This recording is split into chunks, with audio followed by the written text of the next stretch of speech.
Hi, and welcome. This is Braino, the explainer. Do you have a lot of questions you'd like to ask? Are you curious about nature, science, and technology? Then you've come to the right channel. Together we will explore the answers you've been seeking, in a fun and informative way.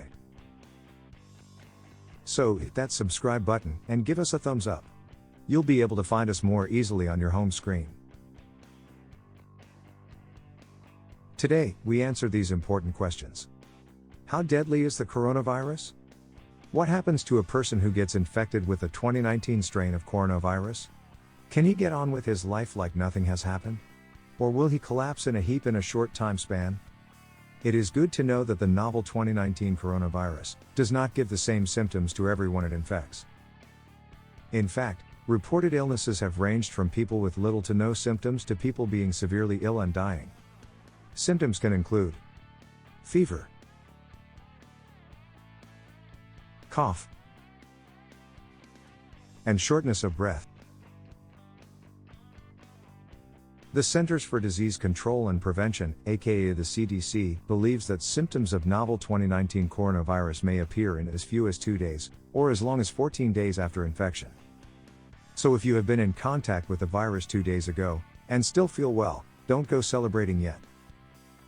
At the beginning stages of the spread of the 2019 coronavirus, out of 9,700 infected, 213 have died in China. That is a death toll of around 2.2% of those infected. In comparison, the yearly influenza strain is estimated to have, so far, infected 19 million people in the United States alone, and caused 10,000 early deaths. That means that the flu has a proportionally much smaller death rate of 0.05% of infected people.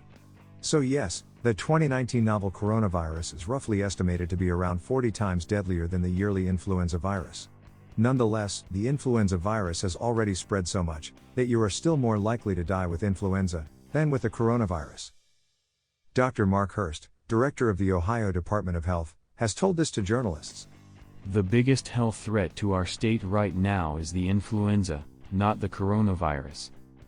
Now, admittedly, the symptoms of the flu and the coronavirus are very similar. But how can we tell the difference between flu and coronavirus symptoms? The short answer is, we can't do it, not without some lab testing.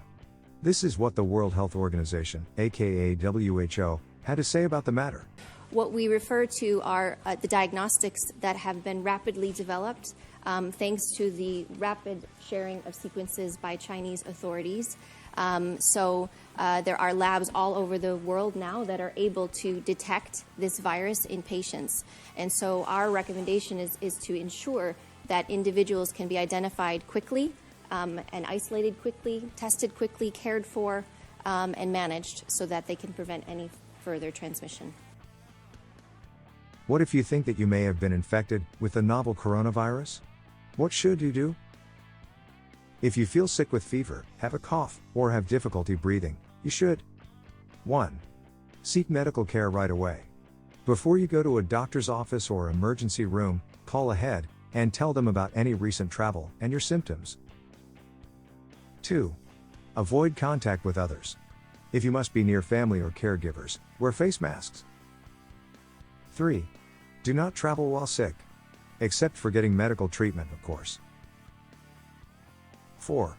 When coughing or sneezing, cover your mouth and nose with a tissue or your sleeve, not your hands. 5. To avoid spreading the virus to others, wash your hands often with soap and water for at least 20 seconds. Use an alcohol-based hand sanitizer that contains at least 60% alcohol, if soap and water are not available. If you follow the instructions you've just heard, you'll be helping to contain this disease and get an even better chance of survival.